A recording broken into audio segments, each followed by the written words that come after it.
Well, good morning again. This is day 2 of the test of the contraption, and this is all about what I have to do to make a public appearance with the contraption, which is really what this is all about. I'm looking to demonstrate this at festivals and so on and so forth. So anyway, a newfound associate of mine who's taken an interest in our endeavors pointed out that, which I knew, but he really kind of emphasized the point that I need to silence this thing and kind of try to control the exhaust. So what I've done here is I've fallen back on my experience back in the day when I was what was affectionately referred to as a shake rat. I lived in the rainforest in the Washington Peninsula, and I worked with a chainsaw, biggest chainsaw made, with a 3-foot bar, and during the fire season we'd get shut down, and we couldn't cut shake bolts, couldn't make money, and of course the reason I was out there was because I couldn't make money any other way and I had to keep working. So this is back in the mid-70s.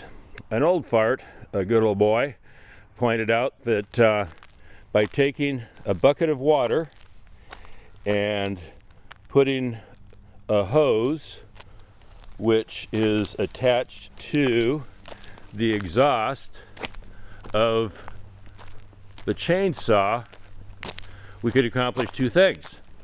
We could control the spark, which was the reason that we were shut down in the first place, and we could control the noise so that the forestry agents couldn't hear what we were doing and shake us down. And they did. They roamed the woods, believe it or not, trying to find us doing stuff that we weren't supposed to. So anyway, never tested this. Same as yesterday. If it behaves as it did yesterday, should be fine. The reason for this bucket here is I'm controlling the oil. Notice yesterday there was a lot of oil, and I've got piped into this a place right down yonder where I collect oil. So as the exhaust comes up through here, some of the oil doesn't travel all the way up. It comes back down here and collects in there, and it goes up here, and then this is going to be filled with ice, which will condense, which will cool down the exhaust, which should cause some of the oil to once again not come up this pipe but come back down here, and I've got another drain plug right here.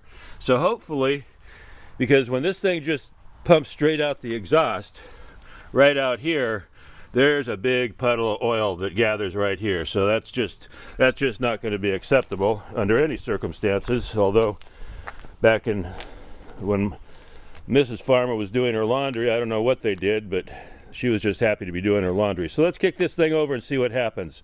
We're going to hear, no doubt, some exhaust down there, and then I've got to wait, because no doubt when the exhaust is coming out of the pipe, out of the hose, it probably won't even stay in the bottom of the bucket, so I've got to wait down there to hold it down. So let's see what happens.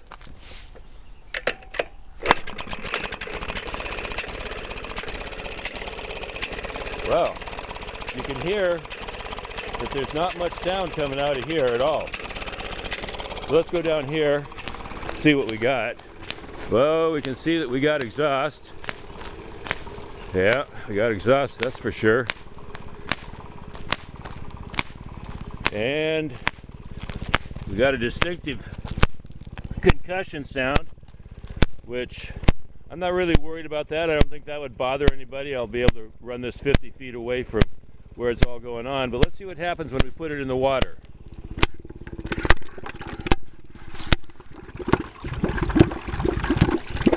Well, that's what happens. I'm going to weight this down.